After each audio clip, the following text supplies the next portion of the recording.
Y si el infierno no fuera una metáfora, sino una posibilidad real que te afecta directamente a ti, no como idea religiosa, no como símbolo cultural, sino como un destino definitivo al que una persona puede llegar por sus propias decisiones.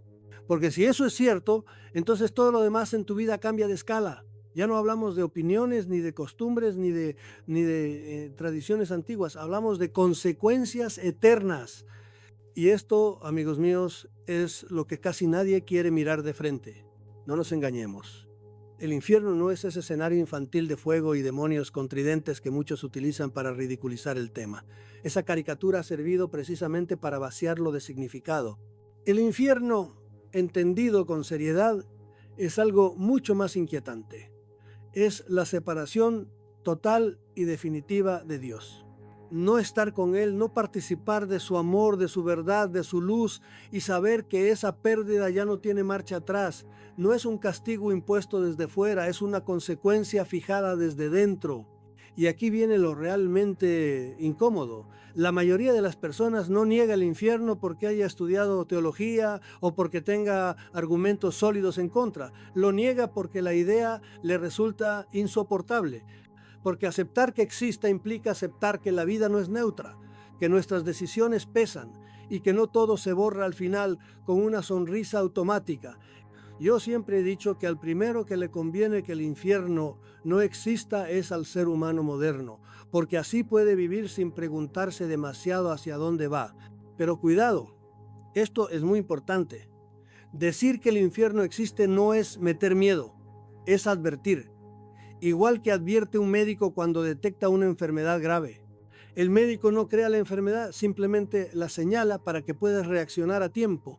El miedo no lo provoca la advertencia, lo provoca la realidad que se intenta ignorar. Y aquí ocurre exactamente lo mismo. El mensaje no es vive aterrorizado, el mensaje es vive despierto. Esto que voy a decir ahora puede molestar a algunos. El rechazo moderno al infierno no nace de una misericordia más profunda ni de un amor más grande. Nace del rechazo a la responsabilidad.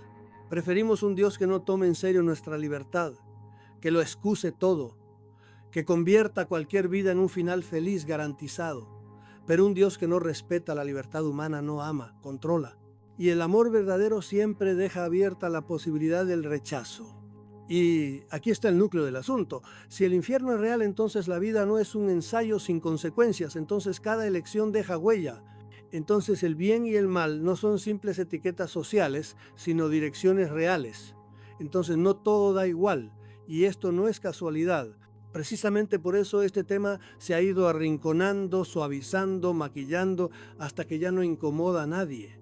Este video no va de morbo ni de terror barato, va de claridad, va de asumir que, si existe un destino definitivo, vivir distraídos es el mayor de los riesgos. Va de recuperar una pregunta que nuestra época evita porque despierta. ¿Qué estás haciendo hoy con tu libertad? Créame usted si quiere, pero el infierno no es un cuento antiguo que haya quedado obsoleto. Es la consecuencia más extrema de una verdad básica que nadie puede negar. Somos libres. Y, y si somos libres, podemos amar, pero también podemos rechazar. Y cuando ese rechazo se fija para siempre, ya no hablamos de teorías, hablamos de eternidad. Nadie en su sano juicio se levantaría un día y diría, hoy me voy a condenar. Nadie elige el infierno como meta, pero muchos eligen a diario aquello que los arrastra directo hacia él. ¿Por qué? Porque no parece un infierno. Parece un placer, parece libertad, parece normal y ahí está la trampa. El infierno, amigos míos, no se escoge como destino final. Se construye como camino, paso a paso, sin que uno se dé cuenta. Créame usted si quiere, pero la mayoría de las almas que se pierden no lo hacen por una decisión explícita.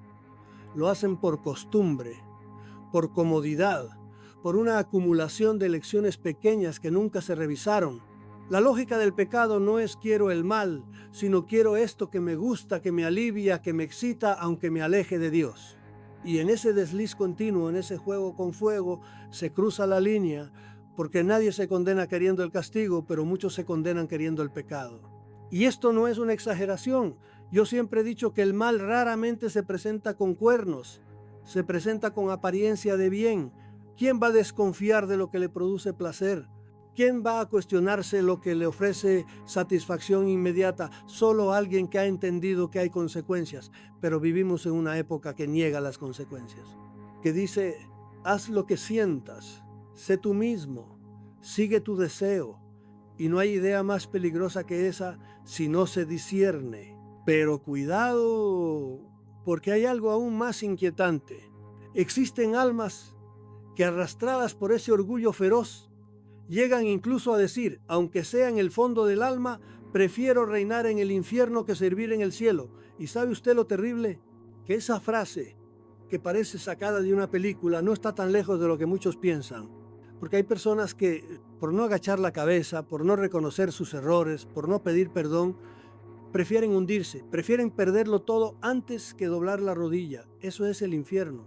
Yo he visto, como usted seguramente también, cómo una persona puede pasar años, décadas, viviendo en contradicción con lo que sabe que está bien, apegada a relaciones que la destruyen, enganchada a adicciones, riendo de lo sagrado, despreciando todo lo que huele a Dios, no porque quiera el infierno, sino porque no quiere cambiar.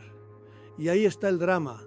El alma se endurece, se acostumbra, se anestesia, hasta que ya ni siquiera percibe que está lejos. Y lo repetiré una vez más, nadie se condena de golpe. Es un deslizamiento lento pero constante, una bajada cómoda disfrazada de libertad, hasta que un día ya no hay vuelta atrás. Y entonces no hablamos de error, hablamos de elección, porque el mal puede comenzar como debilidad, pero termina como voluntad. Por eso hoy quiero dejarte una pregunta incómoda, de esas que no se responden al instante, pero que retumban por dentro si te atreves a mirarlas de frente. ¿Qué cosas estás eligiendo hoy que te alejan de Dios aunque no lo notes? No me respondas con excusas. Respóndete con honestidad, porque lo que parece pequeño hoy puede ser lo que te arrastre mañana. Piénsalo un segundo. ¿Qué pasaría si descubres que no hay marcha atrás, que no hay segunda oportunidad, ni reparación posible, ni botón de reinicio, que cuando cruces la línea es para siempre, no por un tiempo largo, no por 1000 años, para siempre? Esto no es un susto medieval. Esto es la posibilidad más aterradora que puede enfrentar una conciencia humana, la eternidad en el error. Amigos míos, esto es muy importante. No hablamos de un castigo con fecha de salida, hablamos de una decisión sellada para siempre. Y claro, muchos dicen, pero si Dios es bueno, ¿cómo va a permitir algo eterno? Yo les respondo, Dios no encierra, es el alma la que no quiere salir. ¿Por qué? Porque para salir tendría que arrepentirse. Y para arrepentirse tendría que reconocer que estuvo mal. Pero el infierno precisamente es el estado del que no quiere hacerlo. Y aquí viene lo realmente sorprendente. Hay solo dos maneras lógicas de que el infierno terminara. La primera, que el condenado se arrepintiera. La segunda, que Dios forzara su libertad. Pero no ocurrirá ni una ni otra. ¿Por qué? Porque en el momento de la muerte la voluntad se fija. Queda como una estatua de piedra. Y Dios, que creó al hombre libre, no viola esa libertad ni siquiera para salvarlo. No lo hizo con los ángeles rebeldes. No lo hace con nosotros, créame usted si quiere. Pero la verdadera razón por la que el infierno no se termina no es porque Dios lo quiera así, sino porque el alma encerrada en sí misma no quiere cambiar. Rechaza el bien, no por ignorancia, sino por orgullo, por odio, porque prefiere seguir siendo su propio Dios, su propio centro, su propia medida. Y aquí el tiempo como lo conocemos ya no existe. Lo eterno no es mucho tiempo. Es la ausencia total de posibilidad de cambio. Es quedar fijado en lo que elegiste cuando ya no hay más caminos. El Evangelio lo dice sin rodeos. Y aunque a algunos les moleste, yo lo voy a repetir. Entre el justo y el condenado hay un abismo. No se puede cruzar. El relato del rico y Lázaro no es un cuentito piadoso, es una advertencia. El rico no está en el infierno porque era rico, sino porque vivió sin compasión, sin abrir los ojos, sin atender al dolor ajeno. Y cuando pide ayuda no hay respuesta. El abismo no es un castigo que alguien le impone, Es el resultado natural de lo que eligió durante toda su vida. Y esto no lo encontrará usted en los libros oficiales de moral edulcorada. Esto lo dicen los místicos, los santos y sobre todo lo dice Cristo. El infierno es eterno porque la decisión es libre y definitiva.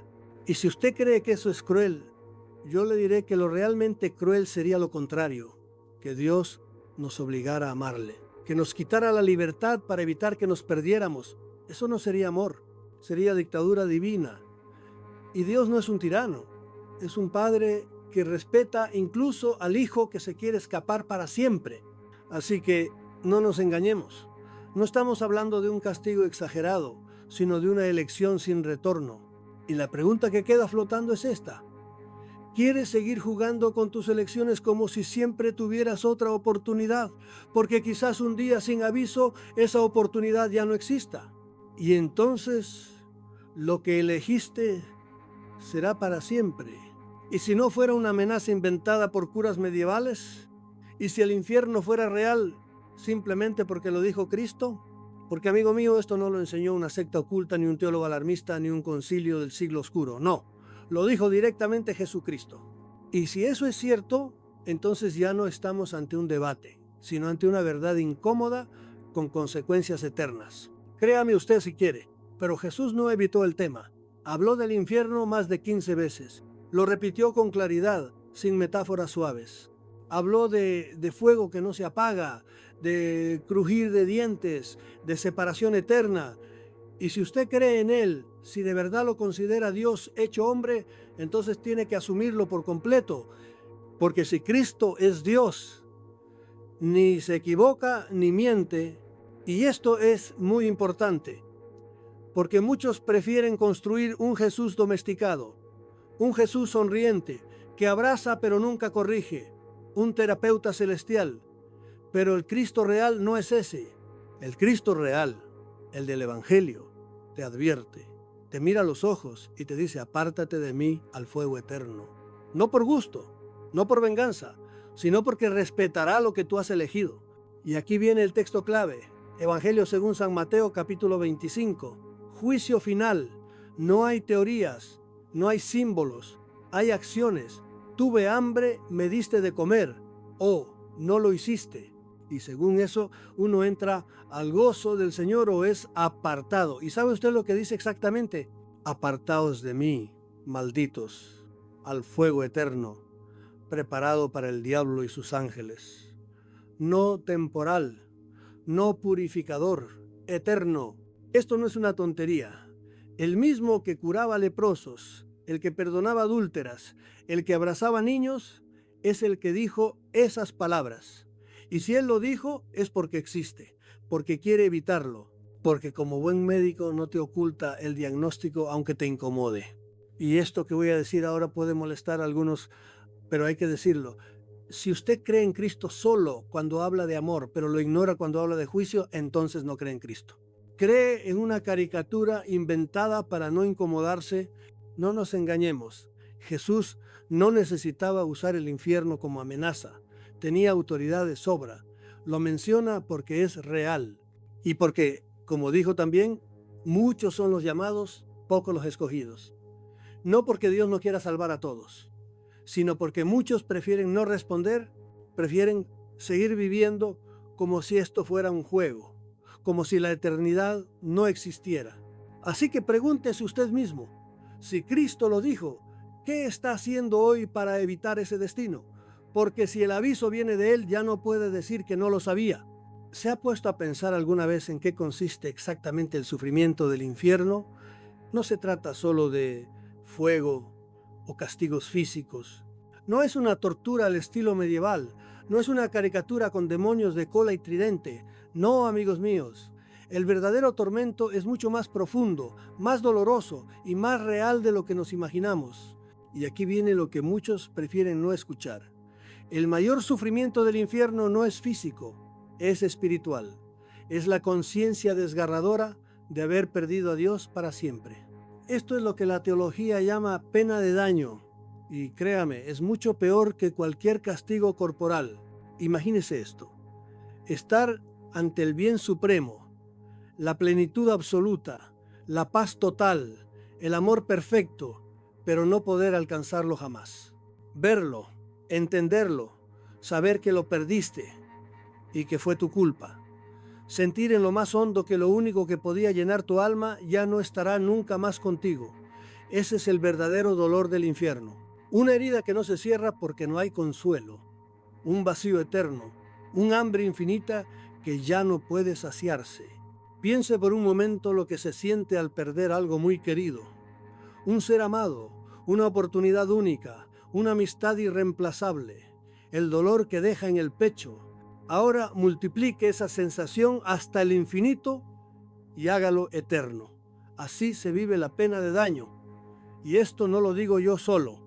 Lo han afirmado grandes santos, místicos y pensadores a lo largo de los siglos.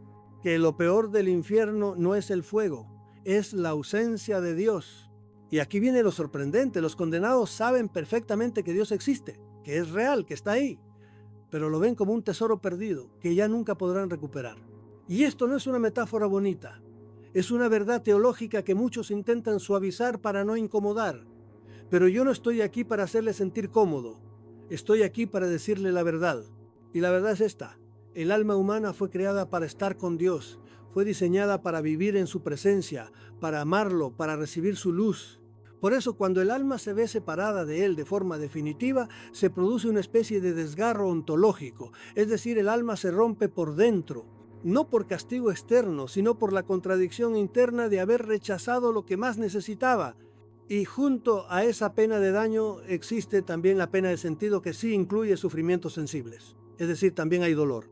Un dolor real, misterioso, no necesariamente físico como lo entendemos aquí, pero sí absolutamente palpable para el alma. ¿Cómo se traduce ese dolor? Eso es algo que escapa a nuestra comprensión exacta, pero lo cierto es que muchos creen, y la teología lo sugiere, que este sufrimiento puede tener relación directa con el tipo de pecado cometido. Por ejemplo, se ha dicho que un alma que se dejó arrastrar por la glotonería sentirá un hambre incontrolable sin poder saciarla, que quien vivió esclavo de la lujuria sufrirá un ardor insaciable sin alivio alguno, que el soberbio experimentará una humillación constante, es decir, la pasión desordenada que dominó la vida de la persona se convierte en su tormento eterno. Y esto, amigos míos, no es venganza divina, es simplemente justicia espiritual, porque el alma, al apartarse de Dios y abrazar esos vicios, se deforma a sí misma, y llega un punto en el que esa deformación ya no puede corregirse porque la persona murió en ese estado, sin arrepentimiento. No nos engañemos, el infierno no es una celda arbitraria, no es una tortura caprichosa, es el resultado de un alma que se ha cerrado voluntariamente al bien, y en esa cerrazón ha elegido una eternidad sin Dios, aunque no lo haya dicho explícitamente. Y aquí viene lo verdaderamente inquietante: la pena de daño crece con el tiempo.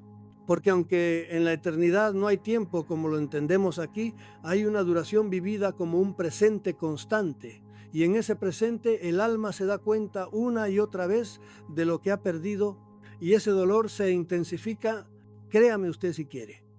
Pero esto no es exageración piadosa. Esto es la lógica espiritual que se repite una y otra vez en las grandes tradiciones cristianas.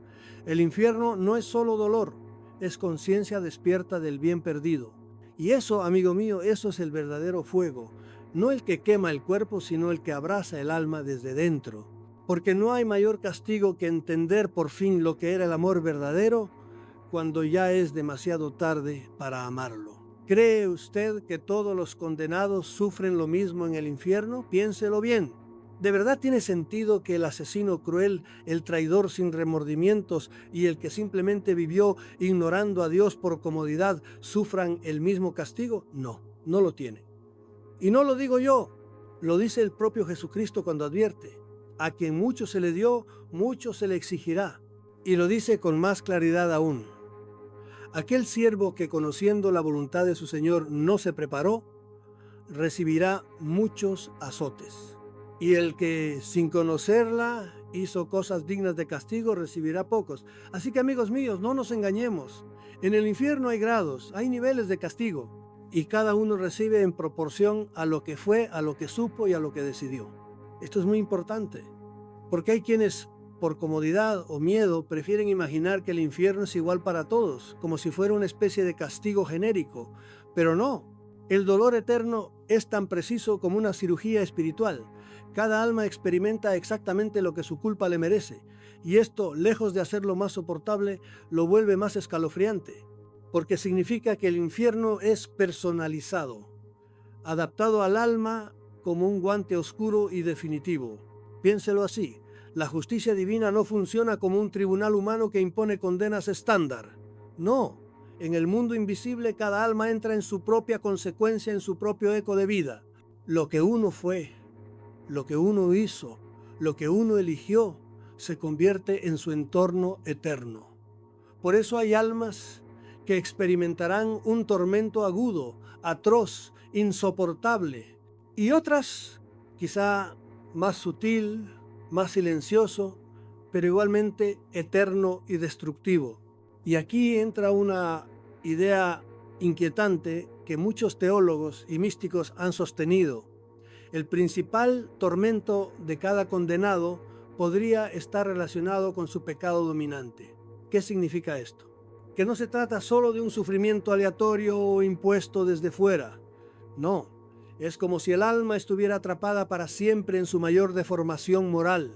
El glotón, el lujurioso, el soberbio, el perezoso, el avaro, el violento, el tibio, cada uno es devorado eternamente por la pasión que eligió como Dios. Porque eso es lo que hacemos cuando pecamos repetidamente. Convertimos un deseo o un placer en nuestro Dios. ¿Le suena exagerado? Le daré ejemplos.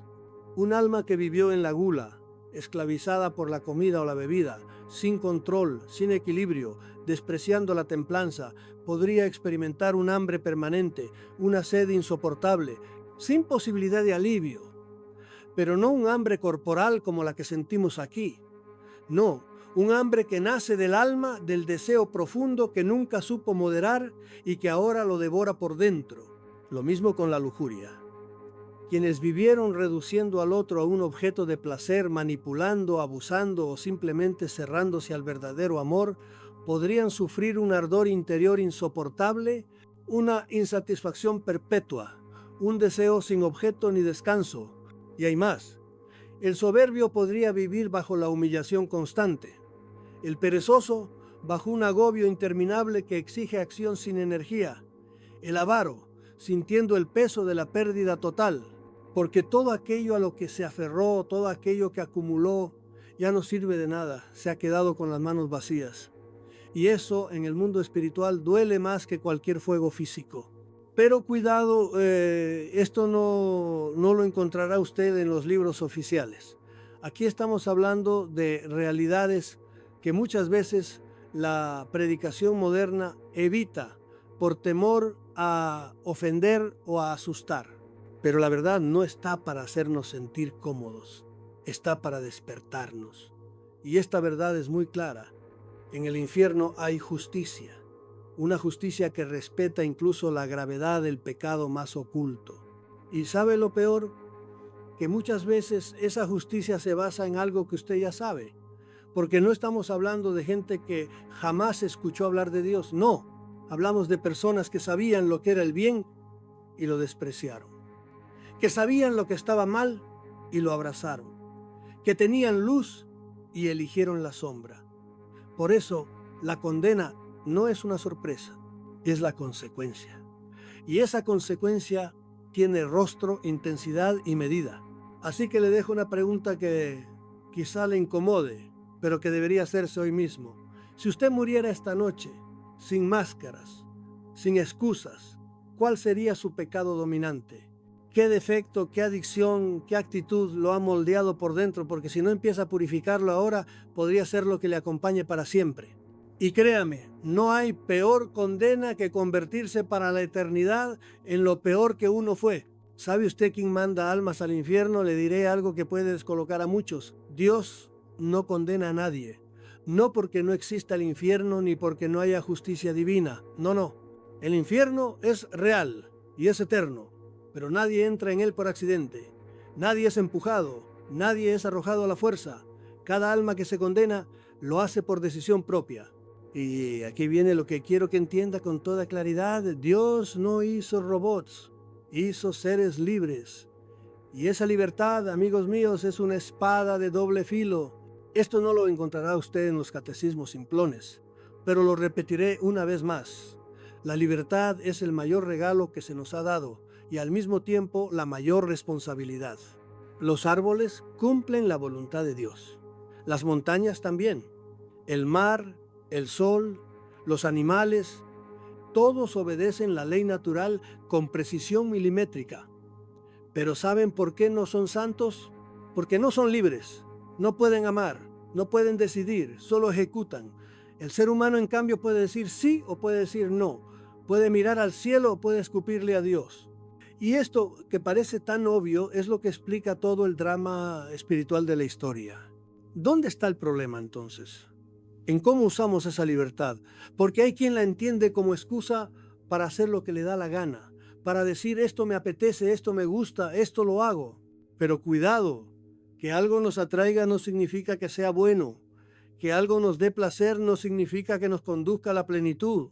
¿Sabe lo que es el pecado? No es simplemente portarse mal, es usar la libertad contra el diseño para el que fue creada. Es elegir la criatura por encima del creador. Es decirle a Dios, no me interesa tu camino, haré el mío. Pero aquí está el giro. Dios respeta esa decisión. Incluso si esa decisión lleva al abismo, incluso si lleva a la ruina eterna, porque Dios, que es amor, no puede obligarte a amarle, no puede forzarte a elegirlo, porque entonces ya no serías libre, serías un esclavo, y Dios no quiere esclavos, quiere hijos, quiere amantes, quiere almas que, pudiendo rebelarse, decidan abrazar la verdad. Ahora bien, no piense que esto solo aplica a grandes decisiones. ¿Rechazo o no a Dios? ¿Peco o no peco? No, esto funciona de forma mucho más sutil. Cada pequeña elección, cada gesto, cada reacción, cada palabra está construyendo su eternidad. Porque la libertad no se usa solo en momentos dramáticos, se usa todos los días en cómo responde al enfado, en cómo trata al otro, en cómo gestiona su tiempo, su deseo, su rencor. Y esas decisiones pequeñas, repetidas, se convierten en hábito. Y el hábito en dirección. Y la dirección en destino. ¿Cree usted que hay alguien que un día de repente se levanta y dice, hoy voy a condenarme? Claro que no. La condenación no se elige en un solo acto, se construye paso a paso. Desprecio a desprecio, omisión a omisión. Es como desviarse unos grados en un barco. Al principio no se nota, pero después de 1000 kilómetros ha terminado usted en otro continente. Así pasa con el alma. Si cada día dice esto no importa, esto tampoco, esto menos, al final se encontrará en un lugar que no reconocía, lejos, frío, irreversible. Amigos míos, no nos engañemos. Dios no necesita castigar. El alma se castiga sola cuando elige lo que la aleja de su origen. Y en el momento de la muerte lo que queda es eso, lo que usted eligió ser. No hay teatro, no hay disfraces, solo verdad. Y la verdad en ese instante se vuelve definitiva. Así que le pregunto con toda la seriedad del mundo, ¿cómo está usando usted su libertad? No me diga lo que cree, no me diga lo que siente. Dígame qué elige cada día, porque esas elecciones son las que están escribiendo su eternidad. Amigos míos, hay palabras que asustan, pero que si no se entienden bien, en vez de salvar, condenan. Una de ellas es esta: pecado mortal. ¿Cuántas veces la ha oído usted? ¿Cuántas veces se ha preguntado qué significa exactamente? Es matar, es robar, es tener un mal pensamiento. ¿Hasta dónde llega? Y cuando cruza uno esa línea que, según la doctrina, separa la vida de la muerte espiritual. Pues bien, vamos a aclararlo sin rodeos, sin vueltas, sin tecnicismos que lo hagan parecer cosa de teólogos inaccesibles, porque esto, créame, le afecta directamente a usted. No importa si tiene fe profunda o si apenas empieza a mirar hacia lo alto. Si usted respira, si usted decide, si usted vive, esto es para usted. Lo primero que debe saber es esto: el pecado mortal no es un accidente, no es un resbalón, no es algo que uno hace sin querer. Es algo que mata el alma, sí, pero solo cuando se cumplen tres condiciones muy claras. Y no lo digo yo, lo enseña la iglesia desde siempre. ¿Por qué se llama mortal? Porque rompe la relación con Dios, porque quita la gracia, porque si uno muere en ese estado, se pierde. Así de simple, así de duro, así de real. Ahora bien, ¿qué condiciones hacen que un pecado sea mortal? Escuche con atención, porque esto es importantísimo. Primera, materia grave. Segunda, plena advertencia. Tercera, pleno consentimiento. Si alguna de estas falta, lo que hay no es pecado mortal, sino venial. ¿Qué significa esto? Que no todo pecado, por grave que parezca, condena. Pero tampoco todo pecado, por pequeño que parezca, es inocente. Vamos por partes. Materia grave significa que la acción es objetivamente contraria a la ley de Dios en un punto importante. No estamos hablando de tonterías. Estamos hablando de lo que destruye la caridad, lo que hiere profundamente al otro, lo que desfigura el alma. Matar, robar, adulterar, mentir gravemente, profanar lo sagrado, odiar con decisión. Eso es materia grave. Pero también lo es ignorar a los pobres, despreciar a los débiles, jugar con la verdad. Segundo, plena advertencia. ¿Qué quiere decir esto? Que usted sabe que eso que está haciendo es grave, que no se trata de una confusión ni de un despiste. Usted sabe lo que está haciendo. Su conciencia le avisa, le grita y aún así lo hace. Tercero, pleno consentimiento. Es decir, lo hace con libertad. No lo hace forzado, ni bajo amenaza, ni con la mente nublada por una enfermedad o una emoción incontrolable. No. Usted decide, usted elige, usted aprieta el botón. Cuando esas tres condiciones se cumplen, el alma entra en lo que la tradición llama estado de pecado mortal. Y ese estado no es solo un término teológico, es una realidad espiritual, es estar separado de Dios, es andar por la vida con una grieta abierta entre usted y el cielo, es caminar con el alma herida, desnutrida, agonizante, aunque todo parezca ir bien por fuera. Pero cuidado, porque aquí muchos se equivocan en los dos extremos. Hay quienes creen que todo lo que hacen mal ya es pecado mortal y viven angustiados, asustados, obsesionados. Y hay otros, los más peligrosos, que piensan que nada de lo que hacen importa, que Dios es bueno, que todo se perdona, que no pasa nada, ni una cosa ni la otra. La verdad está en el centro, en el equilibrio, en la claridad. Y esto es muy importante. La iglesia no quiere condenar a nadie, quiere que usted se salve. Por eso enseña esto, no para asustar, sino para que sepa a qué atenerse, para que entienda que su libertad tiene consecuencias, que su alma no es un juguete, que cada decisión cuenta. Y aquí viene la parte que usted no va a escuchar en los libros oficiales, pero que Fresedo siempre repetía. El pecado mortal no es solo un acto, es una actitud. Es vivir como si Dios no existiera. Es instalarse en el egoísmo. Es normalizar el mal. Es reírse del bien. Es dejar que su alma se oxide día tras día mientras aparenta que todo está en orden. ¿Quiere usted saber si ha cometido un pecado mortal? Pregúntese tres cosas. ¿Fue algo grave? ¿Lo sabía? ¿Lo hice queriendo? Si las tres respuestas son sí, entonces necesita confesarse. No mañana, no la semana que viene, hoy. Porque esto no es una tontería, porque lo que usted haga ahora puede cambiar su eternidad. Y si no está seguro, si duda, si no lo tiene claro, busque guía, hable con alguien que sepa, lea, infórmese. Pero no se quede en la ignorancia, porque en materia espiritual la ignorancia no siempre es inocente, a veces es cómplice.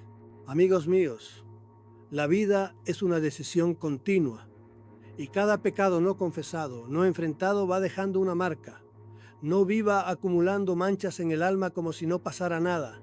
Viva sabiendo que su alma vale más que el mundo entero y que entender qué es el pecado mortal no es para vivir con miedo, sino para vivir con libertad, pero con responsabilidad. Créame, usted, si quiere, pero esto puede salvarle la vida o la eternidad.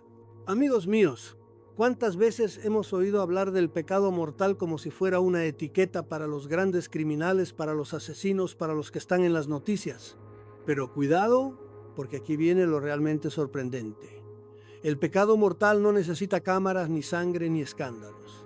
Puede gestarse en silencio, en su casa, en su rutina, en su interior.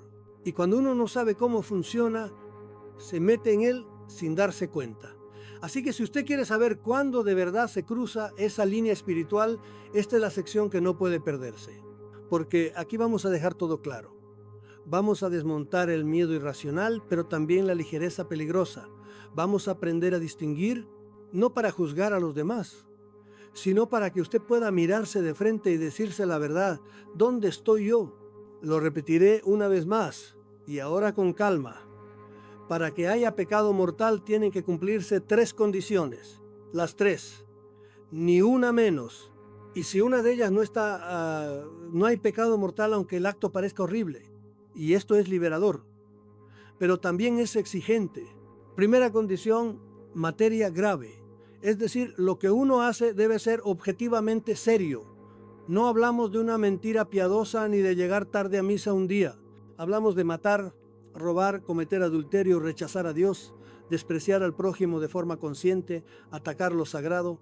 Y sí, hay muchos matices, pero si uno tiene conciencia formada, sabe perfectamente qué cosas están mal en sí mismas. La materia grave es como la base del edificio.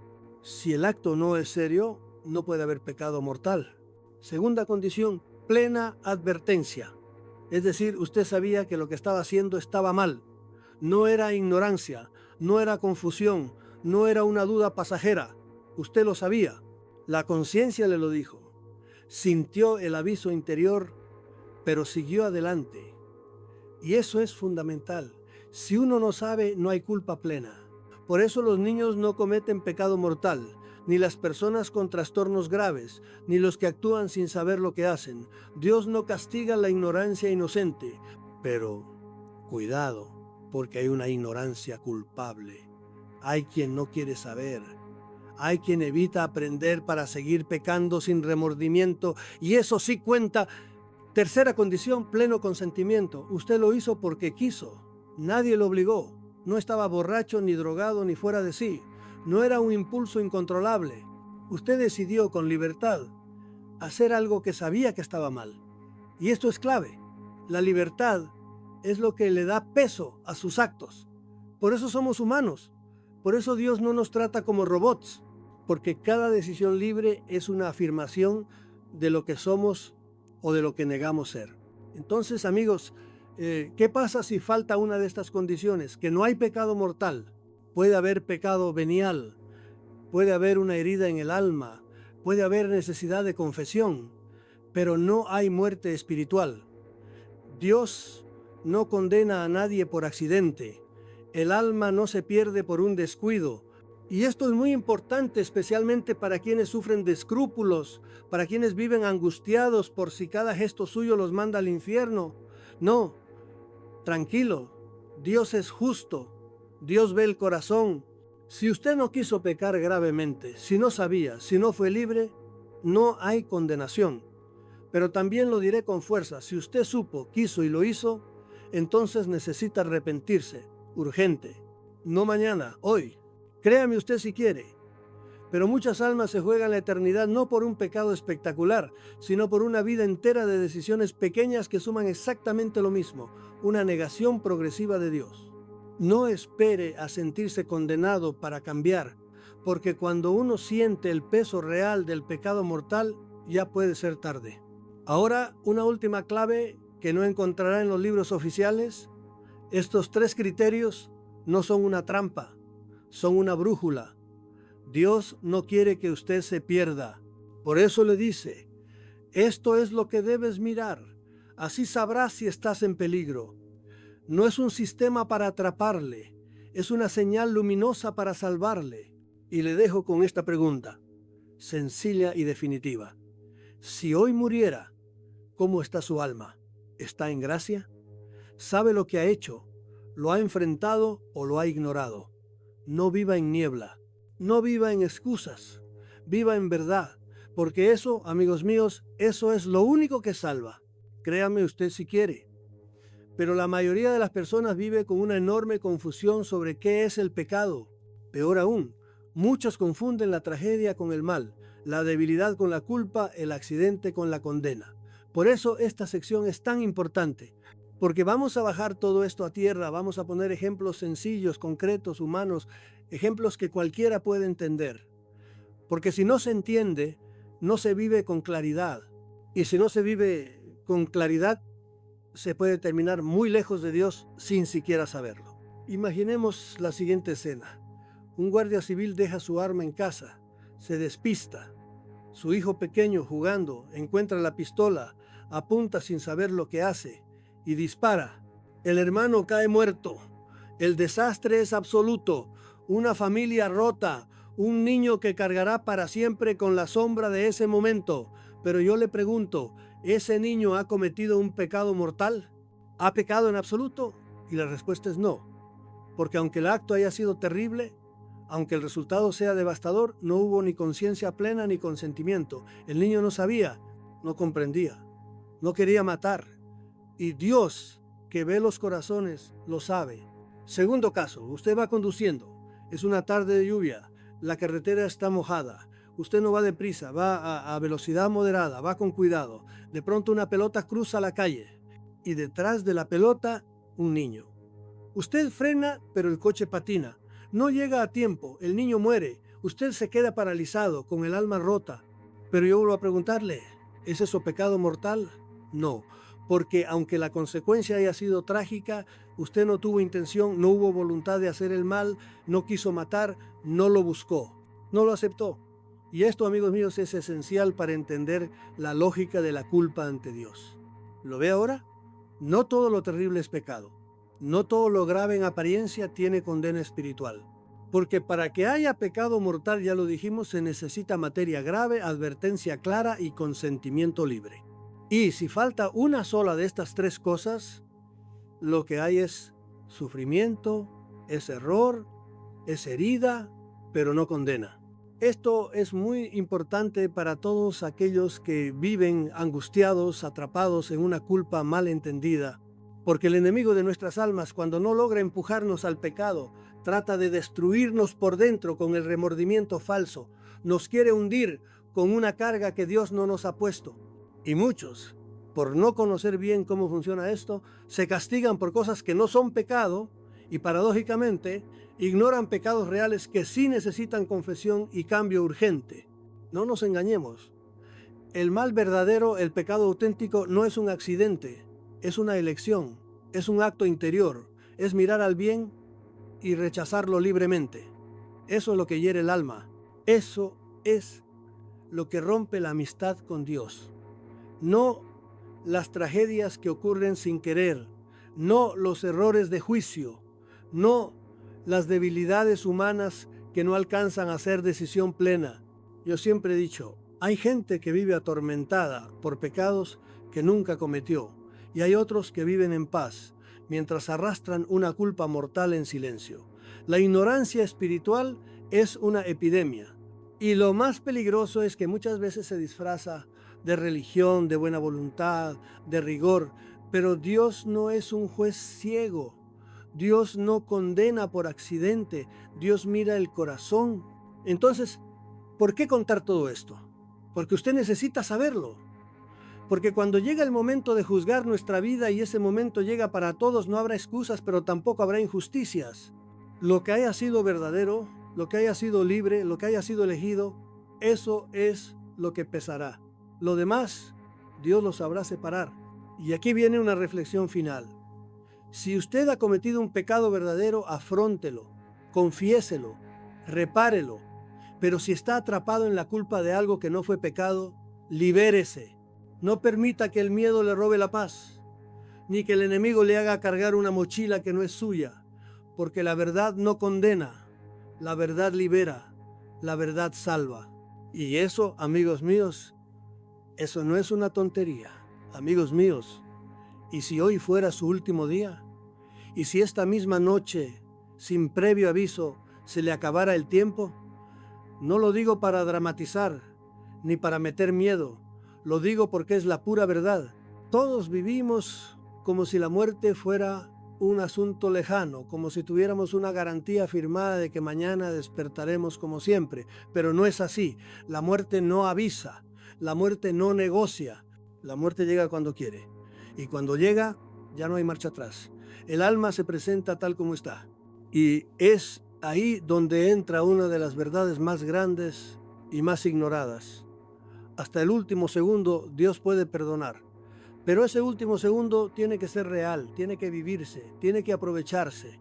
Lo repetiré una vez más, porque algunos necesitan escucharlo con fuerza. Mientras hay vida, hay esperanza. El último suspiro puede ser el instante decisivo de toda una existencia. Y no es teoría, no es filosofía espiritual, es doctrina, es experiencia, es promesa. Pero cuidado, ese instante no puede improvisarse. No se trata de dejar todo para el final como si estuviéramos jugando al póker con el más allá. No se trata de decir ya me arrepentiré cuando tenga 80 años como si uno pudiera firmar con Dios un calendario a conveniencia. No, señores, eso es jugar con fuego, eso es tentar a la providencia. Y eso muchas veces acaba en tragedia. Créame usted si quiere, pero hay personas que han recibido la gracia inmensa de un acto de contrición final, justo antes de morir, una palabra, un susurro, una mirada al cielo, y basta, porque Dios no necesita grandes discursos, Dios necesita verdad, sinceridad. Y si esa sinceridad está presente, aunque sea en el último latido, el alma puede salvarse. ¿Y cómo se hace ese acto de contrición? ¿Cómo se prepara uno para morir bien incluso si la muerte llega de repente? La respuesta es más sencilla de lo que cree. Es una oración breve pero cargada de fe. Puede decirse así: Señor mío Jesucristo, me arrepiento de todos mis pecados, me pesa haberte ofendido, te pido perdón de corazón y prometo que si tengo oportunidad acudiré a la confesión sacramental. Eso es todo, no necesita una iglesia, no necesita un cura al lado, no necesita más que un segundo de lucidez y un corazón abierto.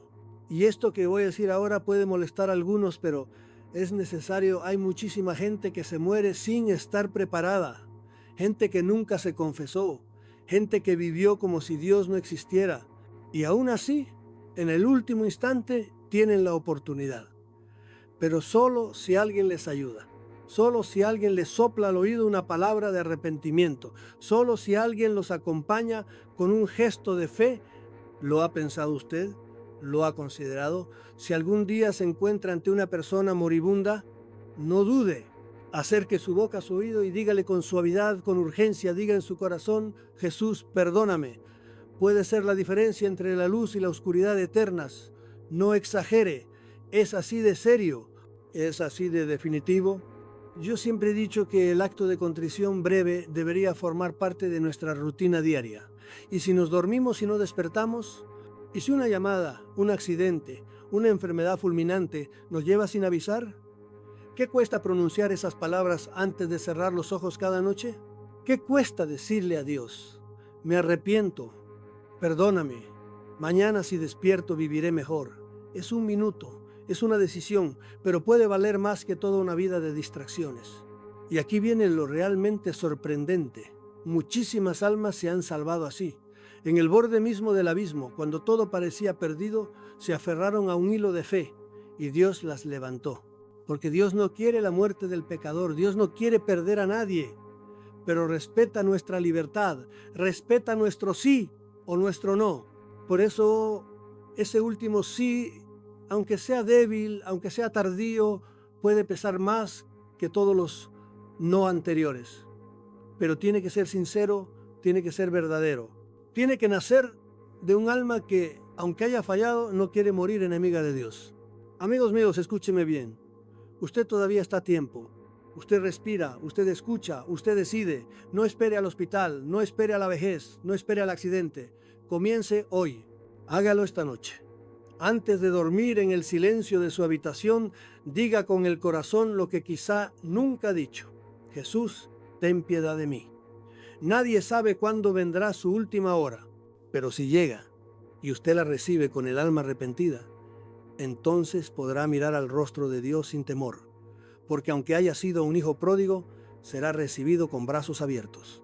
Eso, créame usted si quiere, es lo más grande que se puede esperar. Y si te dijera que hay personas que han tenido 6 oportunidades de enfrentarse cara a cara con la muerte, no una ni dos, 6 veces al borde del abismo. ¿Qué clase de experiencia puede vivir un alma cuando se ve a punto de traspasar el umbral definitivo? Créame usted si quiere, pero hay momentos en la vida donde todo lo que uno cree, todo lo que uno ha escuchado, leído, repetido, se pone a prueba en un segundo. Y cuando ese segundo llega ya no hay espacio para teorías ni para debates teológicos. O crees o te desmoronas. Esto es muy importante. Hay quienes hablan de fe como si fuera una idea bonita, una tradición heredada, una forma de consuelo para tiempos difíciles. Pero la fe verdadera se mide cuando se tambalean tus cimientos, cuando tu corazón late con fuerza porque sabe que puede ser el último.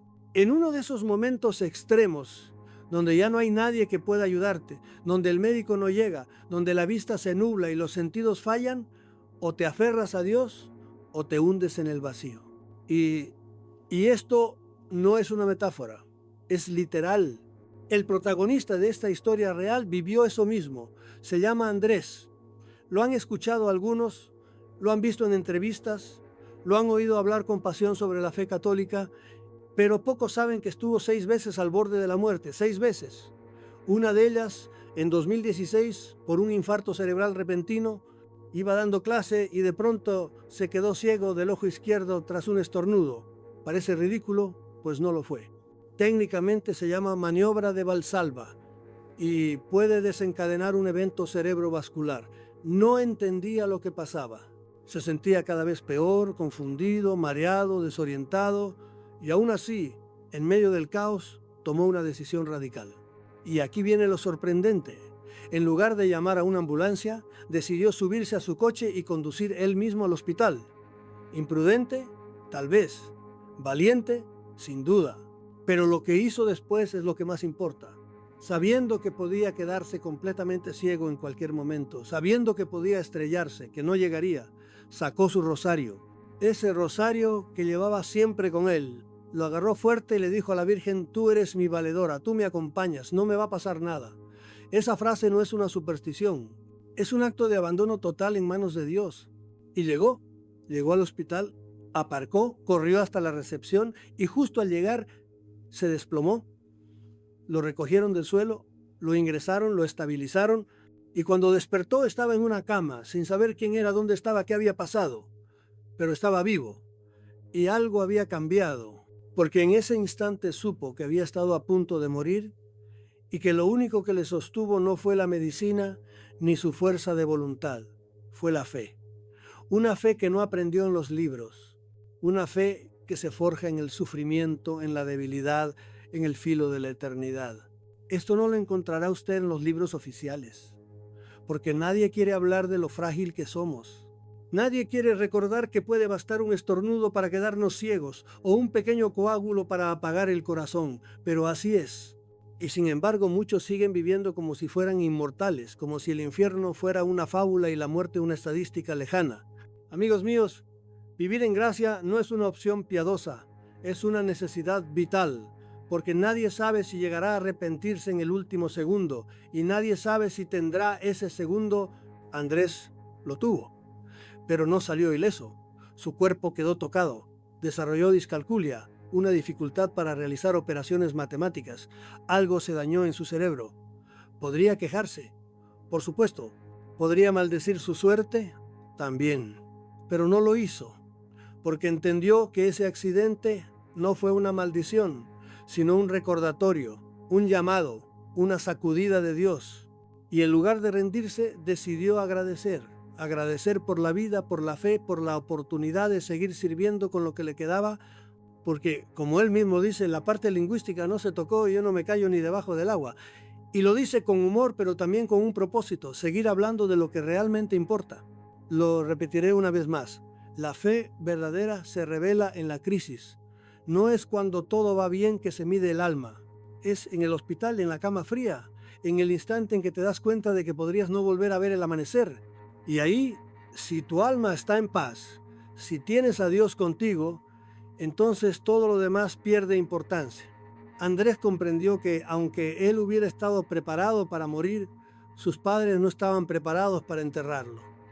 Y fue por ellos, por ese amor humano, que decidió luchar por seguir aquí, pero lo que lo sostuvo En ese momento fue su fe. ¿Alguna vez has sentido que tus oraciones no llegan a ningún lado? ¿Que estás solo en tu fe, luchando por mantenerte en pie mientras el mundo tira hacia abajo? Pues permíteme decirte algo que tal vez nadie te ha explicado bien. No estás solo, nunca lo has estado. Y esto que voy a decir ahora puede cambiar tu forma de ver la vida espiritual para siempre. Existe algo profundo, antiguo, olvidado por muchos: la comunión de los santos. Y no es una frase bonita ni una idea poética, es una realidad. Una red invisible que une a todos los que creen, vivan donde vivan, hayan muerto o estén vivos. Es el misterio más hermoso y más poderoso del cristianismo. La iglesia no es solo un edificio o una institución, es un cuerpo, y en ese cuerpo hay tres grandes grupos: los que aún luchamos en la tierra, la iglesia militante; los que se purifican en el purgatorio, la iglesia purgante; y los que ya gozan de la gloria, la iglesia triunfante. Y todos estamos unidos, no por ideología, no por cultura, sino por gracia, por la sangre de Cristo que nos conecta como vasos comunicantes. Esto es muy importante. Lo que tú haces puede influir en el destino eterno de otros, y lo que ellos hacen también puede ayudarte a ti. Esto no lo encontrará usted en los libros oficiales de historia, pero ha sido el motor de la espiritualidad cristiana durante siglos. ¿Por qué los monjes ofrecían sus días por las almas? ¿Por qué los fieles pedían misas por sus muertos? ¿Por qué las madres enseñaban a sus hijos a rezar por los difuntos desde pequeños? Porque sabían que la muerte no corta los lazos espirituales, solo los transforma. Y aquí viene lo realmente sorprendente. Usted puede aliviar el sufrimiento de un alma con una simple oración. Puede hacer que una misa aplicada con intención saque a alguien del purgatorio.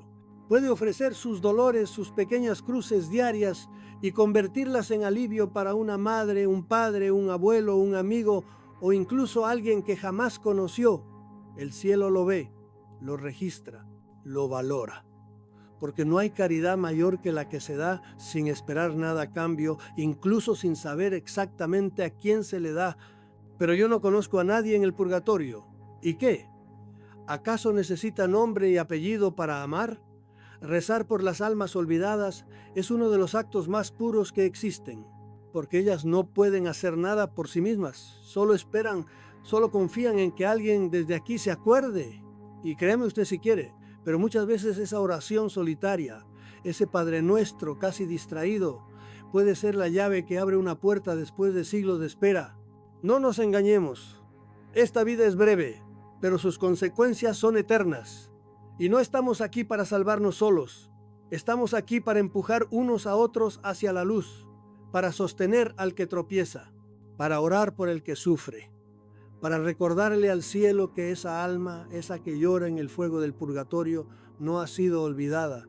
Así actúa la comunión de los santos, como una corriente silenciosa de amor, cruzando el tiempo y el espacio, uniendo generaciones, sanando heridas, levantando a los caídos. Yo siempre he dicho que el mundo espiritual es mucho más extraño de lo que creemos, pero también mucho más hermoso. No estamos solos en esta batalla. Estamos acompañados por los santos que nos precedieron, por los mártires que dieron su vida, por las almas que esperan en silencio y por aquellos que aún luchan con nosotros. La comunión de los santos no es un concepto teológico seco. Es la familia eterna a la que pertenecemos todos los que creemos. Así que la próxima vez que reces, recuerda esto: no es solo tu voz la que sube al cielo, es un coro, es una sinfonía, y tu pequeña nota, por modesta que sea, puede ser el eco que libere un alma y fortalezca otra. En esta familia, cada oración cuenta, cada sacrificio pesa, cada gesto de fe es una chispa que ilumina la eternidad. Pero eso del purgatorio, eso no aparece en la Biblia. ¿Cuántas veces hemos oído esta frase, repetida casi como un eslogan, como si bastara para desmontar siglos de fe, teología mística y experiencia cristiana? Pero cuidado, porque aquí es donde muchos se dejan engañar por una apariencia de lógica que en realidad es puro desconocimiento. Hay una enorme diferencia entre que una palabra concreta no aparezca y que la realidad a la que esa palabra señala no esté presente. Y esto es muy importante, amigos míos. Si vamos a reducir la fe cristiana a un juego de palabras, estamos perdidos desde el principio, porque entonces tampoco encontraremos en la Biblia la palabra Trinidad y sin embargo es el corazón de nuestra fe. Tampoco encontrará usted el término Biblia en la Biblia. Ni siquiera el dogma de la encarnación aparece formulado con ese nombre. Y sin embargo, ¿quién puede negar su presencia? Lo que cuenta no es la etiqueta, es el contenido. La palabra purgatorio puede no estar escrita como tal, pero su sentido, su necesidad, su lógica interna está profundamente arraigada en la Escritura. Lo que vamos a ver ahora no es una interpretación forzada, ni un intento moderno de justificar dogmas. Es el testimonio de una tradición milenaria que no ha nacido en un despacho, sino al calor de los altares, de las lágrimas, de las oraciones por los difuntos. Y esto no es una tontería. Si no fuera verdad, ¿por qué durante siglos se han ofrecido misas por los muertos? ¿Por qué se han encendido velas, levantado capillas, hecho peregrinaciones, pronunciado nombres en voz alta, llorado con la esperanza de que esa oración llegue al alma que amamos? La Biblia, amigos míos, tiene una llave olvidada por muchos, el segundo libro de los Macabeos. Allí, después de una batalla, los judíos fieles a Yahvé descubren que muchos de sus compañeros caídos llevaban amuletos paganos. ¿Qué hacen entonces? Hacen una colecta y la envían a Jerusalén para que se ofrezcan sacrificios por sus almas. ¿Qué sentido tiene eso si no hay una posibilidad intermedia? Porque si esos muertos están en el cielo, no necesitan ayuda. Y si están en el infierno, ya nada puede hacerse. Ergo, debe haber un estado en el que sí les sirve nuestra oración. Eso es el purgatorio. No es invención, no es novedad. Es deducción lógica y amor práctico. Así de simple. Y no nos olvidemos de la comunión de los santos de la cual acabamos de hablar. Si la iglesia está compuesta por vivos y muertos, por militantes, purgantes y gloriosos, entonces tiene todo el sentido que podamos influirnos mutuamente, que nuestra oración trascienda la muerte, que podamos pedir, ofrecer, rezar por quienes han cruzado ya el umbral pero aún no están del todo purificados. ¿No es acaso eso lo que hacemos cuando alguien muere? ¿Qué decimos? Reza por él. Pero si no creemos en el purgatorio, ¿para qué? ¿Qué sentido tiene esa súplica? Yo siempre he dicho que en la fe no hay nada absurdo, solo cosas mal explicadas. Y aquí el problema es precisamente ese, nadie lo explica bien. El purgatorio no es una invención medieval, como dicen algunos ignorantes. No es una manera de vender indulgencias, como aseguran los que repiten errores sin molestarse en estudiarlos. Es una verdad que brota de la justicia de Dios unida a su misericordia. Es el reconocimiento de que, aunque morimos en gracia, muy pocos estamos completamente limpios. Es la certeza de que Dios no deja que nada impuro entre en su presencia, pero tampoco cierra las puertas al que aún puede ser sanado. Es el fuego que purifica, no el que castiga. Así que la próxima vez que alguien le diga que el purgatorio no está en la Biblia, usted pregúntele si cree en la Trinidad. Pregúntele si cree en la encarnación, en la virginidad de María, en la resurrección de los cuerpos, porque ninguna de esas verdades está escrita literalmente como dogma en la Escritura, y sin embargo son pilares de la fe cristiana. Entonces, ¿por qué esta obsesión con negar el purgatorio solo porque no aparece la palabra exacta? Créame usted si quiere, pero esta negación no viene del Espíritu Santo, viene de un espíritu mucho más sutil y más peligroso, el espíritu de la confusión, ese que divide lo que debe estar unido, que borra lo que incomoda, que simplifica lo complejo hasta vaciarlo de sentido. Y si seguimos esa voz, lo que queda no es fe, sino una caricatura de fe. Por eso hay que saber responder, con serenidad, pero con firmeza. El purgatorio no es una superstición, es una esperanza.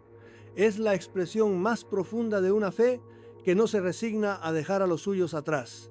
Es justicia, es misericordia y es Biblia, aunque no lo diga con el nombre que algunos quieren encontrar. Muchos creen que cuando una persona muere, ya no hay nada más que hacer por ella, que la muerte es un punto final. Pero cuidado, eso no solo es falso, es una de las grandes mentiras del mundo moderno. Porque si entendemos lo que significa la comunión de los santos, Entonces comprendemos que nadie está realmente solo, ni entre los vivos ni entre los muertos, que todos estamos de alguna manera unidos en una misma familia espiritual que no termina en la tumba. Esto es muy importante. La iglesia lo ha dicho desde siempre, pero pocos lo explican con claridad. Somos una sola iglesia, pero en tres estados distintos. La iglesia militante, que somos los que aún vivimos en la tierra, la iglesia purgante, que son las almas que se están purificando, y la iglesia gloriosa, que son los santos en el cielo. Y entre estos tres grupos hay comunicación, hay intercambio, hay ayuda mutua. Esto no es una metáfora, es una realidad mística, pero real. Usted reza por sus difuntos, pide por ellos en la misa, entonces ya está participando de esa comunión. ¿Usted ha sentido alguna vez que una oración lo levantó cuando no podía más? Quizá fue un alma en el purgatorio rezando por usted. Porque sí, amigos míos, también ellas pueden orar por nosotros, aunque ya no puedan hacerlo por ellas mismas.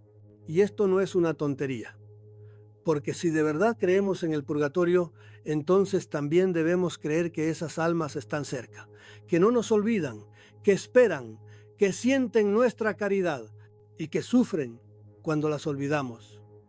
Por eso, rezar por los muertos no es solo un acto piadoso, es un acto de justicia, de amor y de profunda unidad espiritual. Y aquí viene lo realmente sorprendente. ¿Sabe usted qué puede hacer por un alma del purgatorio? Mucho más de lo que imagina. Puede ofrecer una misa, un rosario, un pequeño sacrificio. Puede hacer una obra de caridad y dedicársela. Incluso un simple Ave María dicho con el corazón puede ser la llave que alivie siglos de espera, porque en el misterio de Dios todo cuenta, todo llega, nada se pierde. Yo siempre he dicho, cuando veas a alguien sufriendo, aunque sea un desconocido, lanza una oración. No sabes a quién puede estar destinada. Y si lo haces con fe, esa oración puede ser la tabla de salvación de un alma. Esto no lo encontrará usted en los libros oficiales, pero es más real que muchas doctrinas frías y académicas. La oración verdadera viaja. Cruza el tiempo, traspasa el velo. Y eso lo sabía bien la iglesia primitiva, que desde sus inicios rezaba por los muertos con una certeza que hoy parece haberse perdido. Por eso, hoy más que nunca, necesitamos recuperar esta visión, saber que no estamos solos, que no luchamos solos, que cuando oramos nos unimos a una red invisible pero indestructible de almas que se ayudan, se apoyan y se esperan. Porque eso es la comunión de los santos, un misterio de amor que atraviesa la muerte. Y lo repetiré una vez más. El alma que hoy sufre en el purgatorio puede un día, cuando llegue al cielo, ser la que interceda por ti con más fuerza que nadie, porque el bien nunca se pierde, porque la caridad no termina en el cementerio, porque en el reino de Dios todo se devuelve multiplicado. Así que no lo olvide, cada vez que rece por un difunto, está haciendo una de las obras más altas que puede realizar en esta vida. Una obra silenciosa, sí, pero capaz de abrir las puertas del cielo a un alma que espera. Y créame usted si quiere, esa alma no lo olvidará jamás. Créame usted si quiere, pero lo que voy a contar ahora es una de esas verdades que podrían cambiarlo todo si tan solo se conociera. Existe un camino, una herramienta, un mecanismo espiritual que podría liberar a un alma del purgatorio en un instante o incluso evitarte a ti mismo años, décadas, siglos de purificación después de la muerte. ¿Y sabe cómo se llama?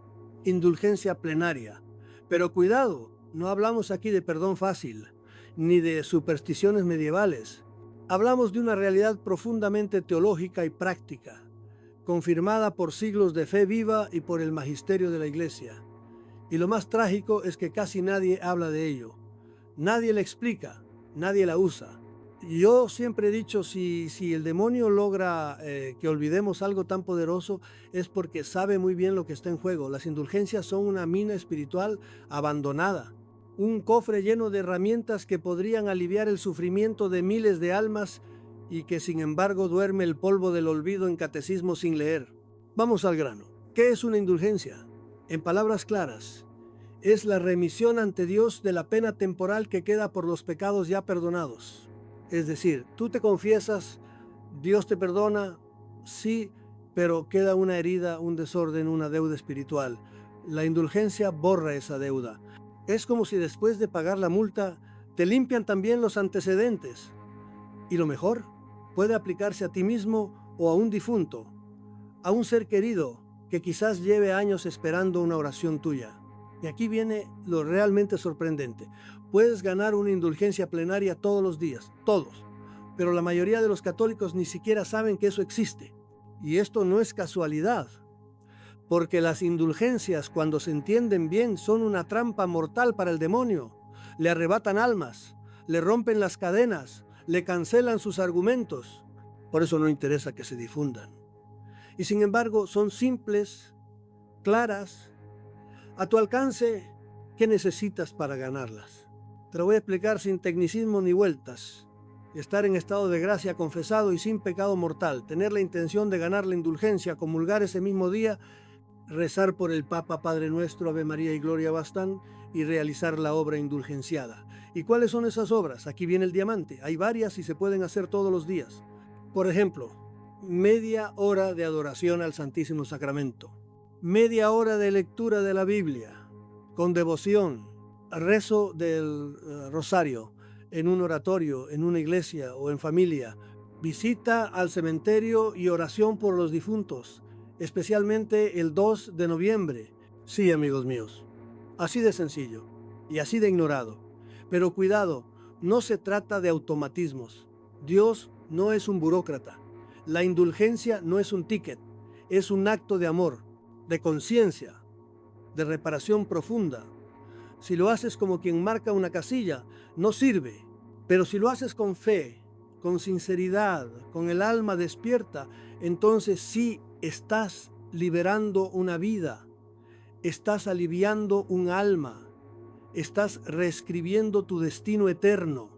Yo siempre he dicho que Dios es infinitamente justo, pero también infinitamente generoso. Y por eso permite que las almas se ayuden entre sí, que los méritos de Cristo, de la Virgen, de los santos, de los mártires, estén a disposición de todos en un tesoro común. Eso es lo que la Iglesia llama el tesoro de los méritos. Y las indulgencias son la llave que abre ese cofre, una llave que tú tienes en la mano. Ahora mismo, ¿te das cuenta del poder que esto implica? Es como si tuvieras una bomba espiritual capaz de abrir una celda en el purgatorio. Y sin embargo, muchos prefieren gastar horas viendo series, distraerse con trivialidades y no dedicar media hora a liberar un alma que podría estar esperando esa oración desde hace siglos. Lo repetiré una vez más. Si cada católico ganara una sola indulgencia al mes con conciencia y amor, millones de almas serían liberadas en un año. Y eso, claro, no le interesa al infierno. Así que tú decides. Puedes seguir como si nada o puedes empezar hoy. Media hora de adoración, un rosario con tus hijos, un acto de amor ofrecido por alguien que ya no está. Y esa persona, créeme, te lo agradecerá por toda la eternidad. Porque, como decía Freixedo, el mundo es mucho más extraño de lo que se nos dice y las leyes espirituales que lo rigen, mucho más poderosas de lo que imaginas.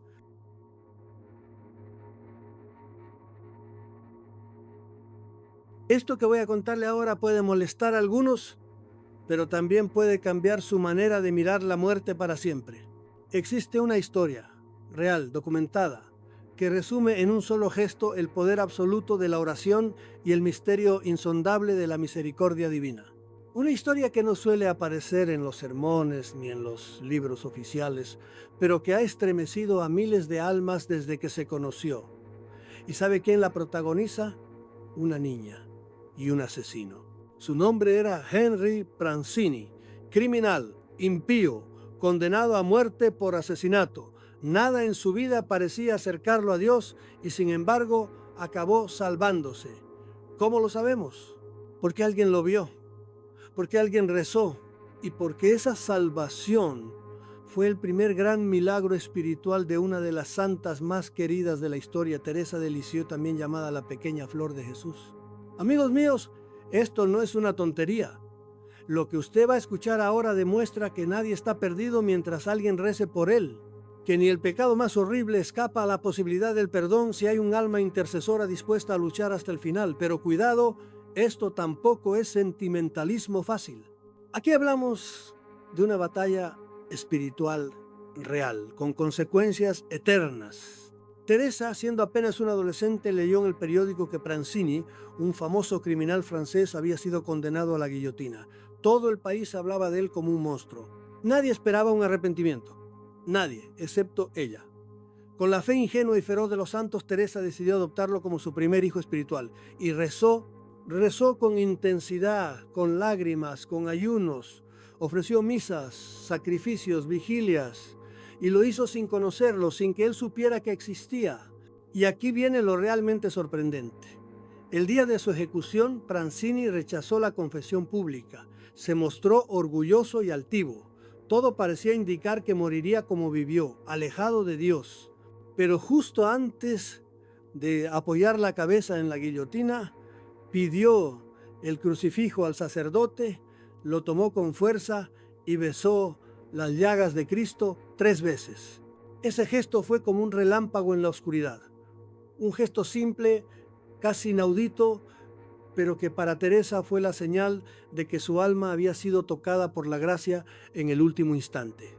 Que sus oraciones no habían sido en vano, que Dios había concedido a ese hombre una oportunidad definitiva, y ella lo entendió como un mensaje directo del cielo. A partir de ahí su vida cambió, y toda su espiritualidad se basó en esa certeza.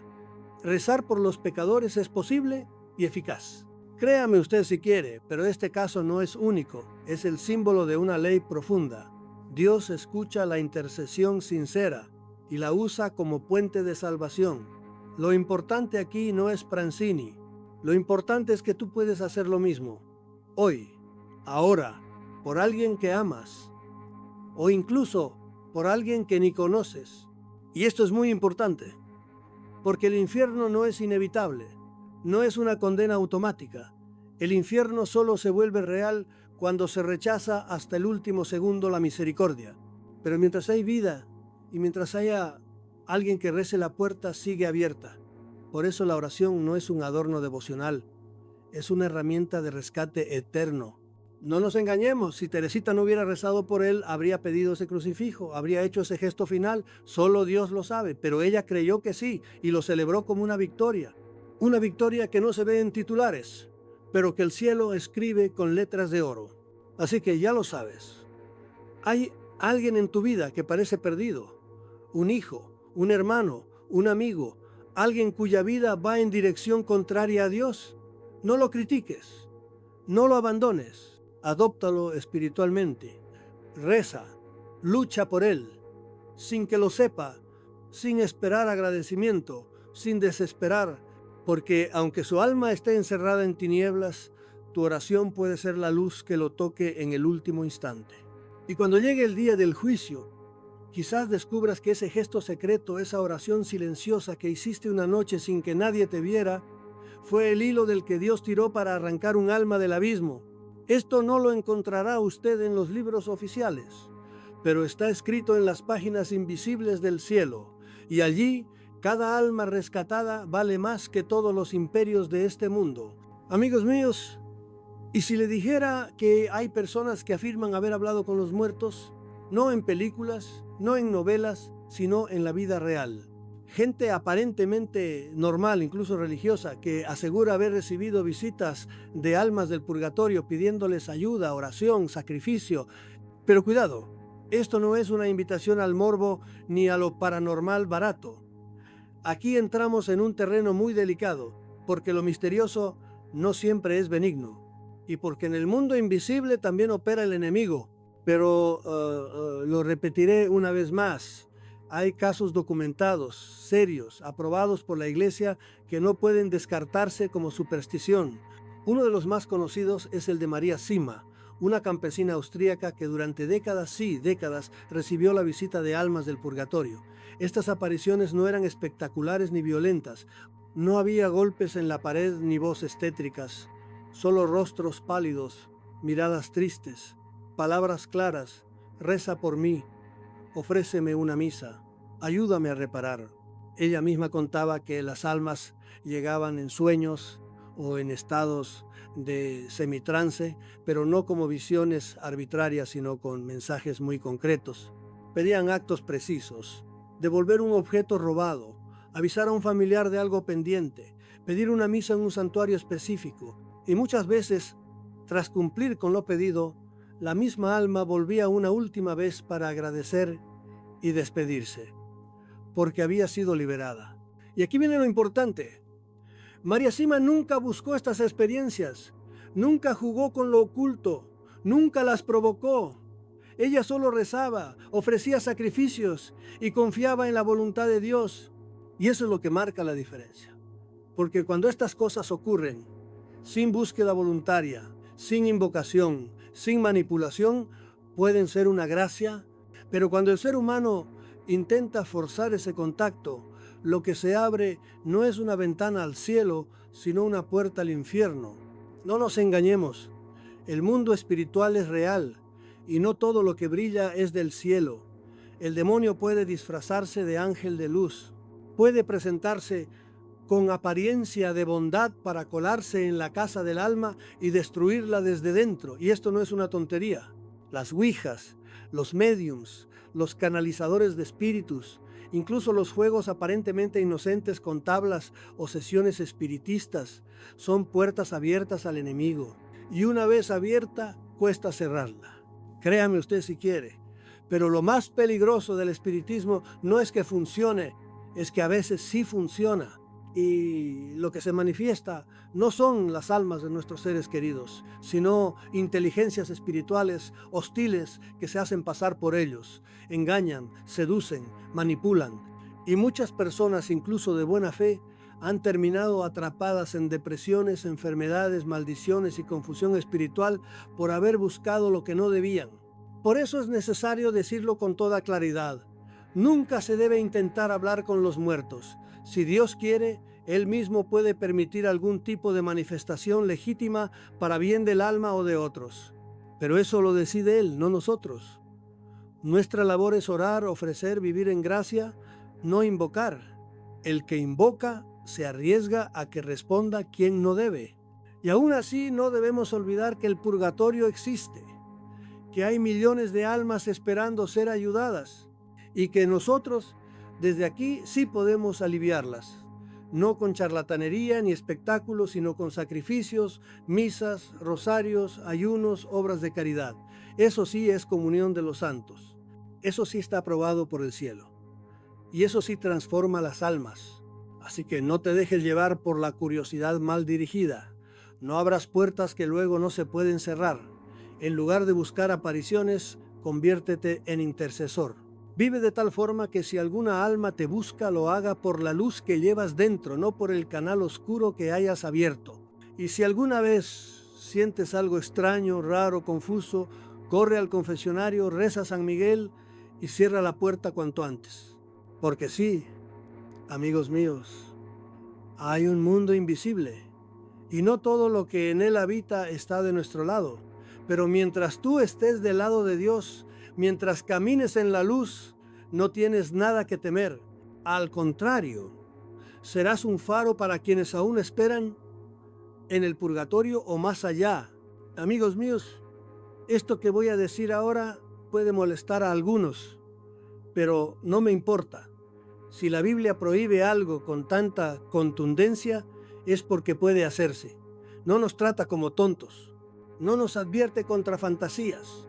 Si en la Sagrada Escritura se condena con tanta fuerza el hablar con los muertos, es porque es posible hacerlo y porque hacerlo es una puerta peligrosa, oscura y condenable.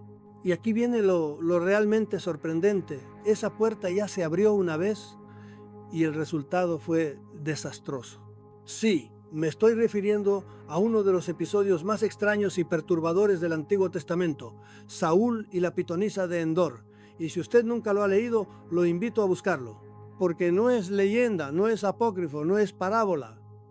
Es un hecho descrito con pelos y señales en la Biblia. El primer rey de Israel, desesperado, hundido en el miedo, rechazado ya por Dios por su desobediencia, se atreve a hacer lo impensable, invocar al espíritu del profeta Samuel, que ya había muerto. Y como no podía hacerlo abiertamente, porque él mismo había prohibido esas prácticas en Israel, buscó a una medium clandestina, una vidente en la ciudad de Endor, Esta mujer, al realizar el rito, grita aterrada, porque algo se manifiesta de verdad. Lo que aparece no es una ilusión ni un engaño fácil. Es el espíritu de Samuel que habla con Saúl, lo reconoce y le profetiza su muerte inminente. El resultado: Saúl termina derrotado, se suicida y muere apartado de Dios. Pero aquí está el punto más inquietante. La Biblia no niega que el espíritu fuera real, no lo llama engaño ni demonio disfrazado. Presenta el hecho como una consecuencia brutal de haber forzado las leyes espirituales. Es decir, que lo prohibido no es imposible, es peligroso. Que el mundo invisible existe y responde, pero no para nuestro bien si lo invocamos fuera de Dios. Y esto es muy importante, porque muchos hoy, incluso entre creyentes, coquetean con estas cosas como si fueran juegos inocentes. Que si una ouija por curiosidad, que si quiero saber cómo está mi abuela, que si un medium católico, como si eso fuera compatible. No nos engañemos. La Biblia es clarísima. Invocar a los muertos es abominación. Y lo es no porque sea teatro, sino porque abre puertas reales a potencias que no controlamos. Créame usted si quiere. Pero la mayor estrategia del enemigo es convencernos de que no existe.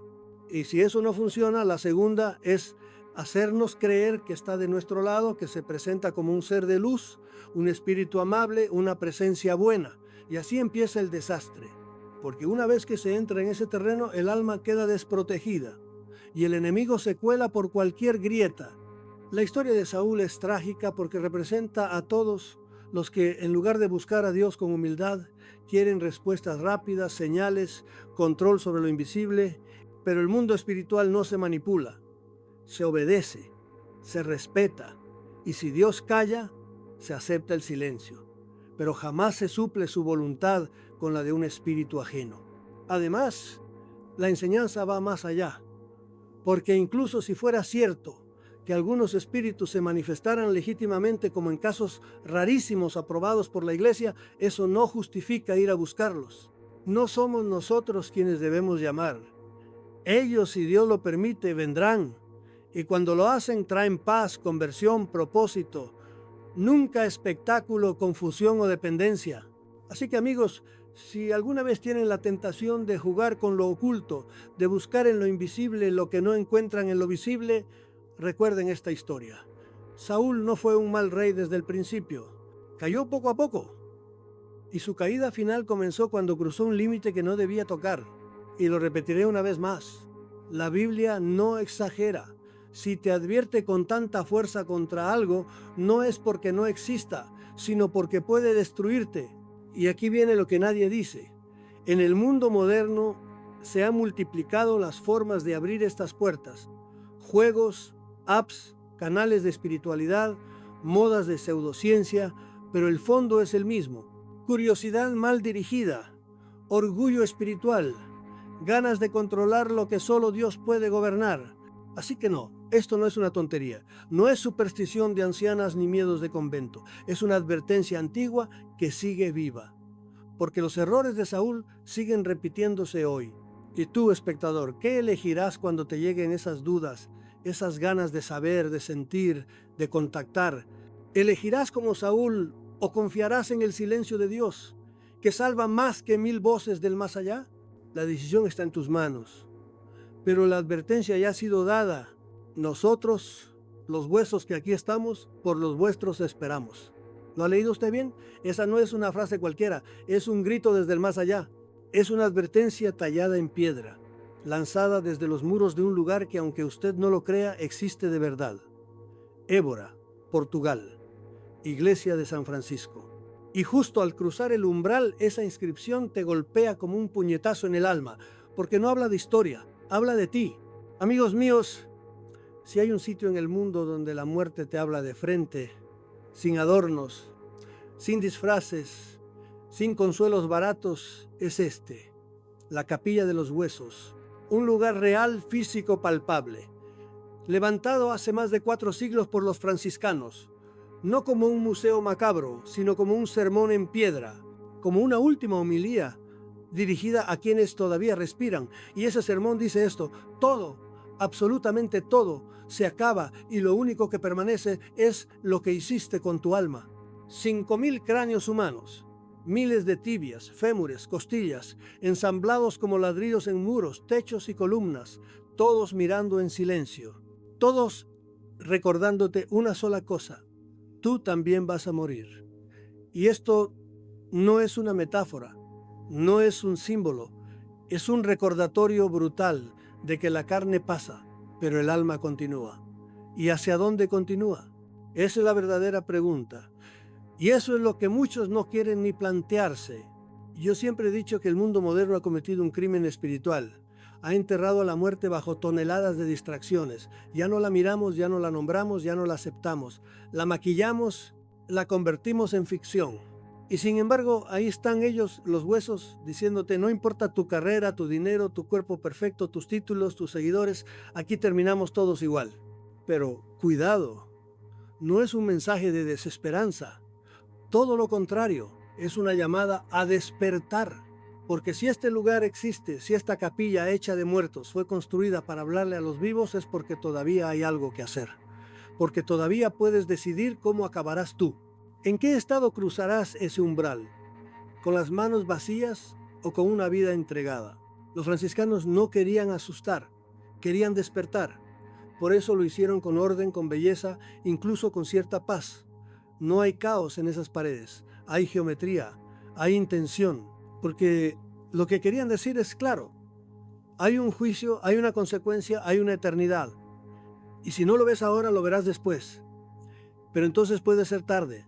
Créame usted si quiere, pero hay algo que ocurre cuando uno sale de esa capilla.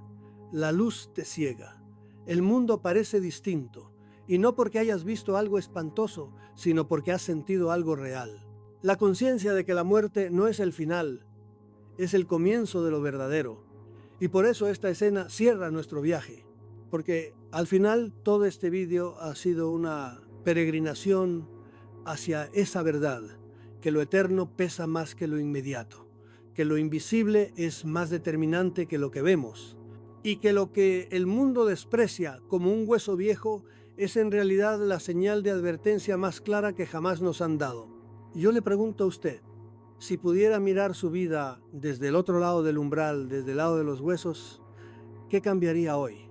Porque aún está a tiempo, y eso es lo maravilloso. Los que están allí ya no pueden hacer nada, pero tú sí.